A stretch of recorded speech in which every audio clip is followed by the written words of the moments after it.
ஜெய் சாய்ராம். ஜெய் குரு தேவதத்தா. ஸ்ரீ சாயி சத்குருவாணி.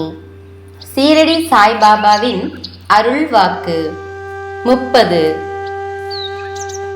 தம்மை தாமே காப்பாற்றிக் கொள்ள வேண்டுமென நினைப்பவர்கள், தாம் செய்த தவறுகளில் இருந்து தப்பித்துக் கொள்ள நினைப்பவர்கள், ஆத்ம வஞ்சனை செய்து கொண்டு மற்றவர்களை நிந்தனை செய்பவர்கள், அவ்விதமாக அவர்கள் தமக்குத்தானே திருப்தி அடைவார்கள். உண்மையாக இது ஆத்ம வஞ்சனையே ஆகும்.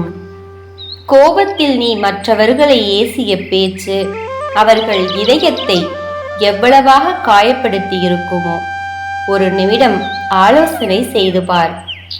இவ்வுலகில் இவ்விதமாக நீ உன்னை காப்பாற்றிக் கொண்டாலும் பரலோகத்தில் உன்னை யார் காப்பாற்றுவார்கள்? இகபர இரண்டையும் உனக்கு நீயாகவே நரகமாக்கிக் கொள்கிறாய். இக உலகில் மனிதர்கள் உன்னை துவேசிப்பார்கள், பரலோகத்தில் பரமன் உன்னை வெறுப்பார். அப்படிப்பட்ட ஆவேசம் தோன்றிய போது என்னை சரணடை, என் நாமத்தை உச்சரி, என்னை நினை. அப்போது உன்னில் பெரும் அமைதி உண்டாகும். இப்படிப்பட்ட சாதனைகளை செய்தால் நான் உனக்கு அருகில் வருவேன். நீ எனக்கு பிரியமானவன் ஆவாய். என் மூலமாக முக்தி கிடைக்கப் பெறுவாய். ஆவேசம் உன்னில் இருக்கும் வரை என் அனுக்கிரகம் என்பது கானல் நீரை தேடுவதை போன்றதே.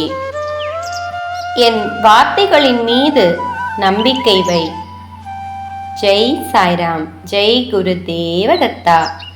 அனந்த கோடி பிரம்மாண்ட நாயக ராஜாதிராஜ யோகிராஜ பரபிரம்ம ஸ்ரீ சச்சிதானந்த சத்குரு சாய்நாத் மகாராஜ் கி ஜெய்.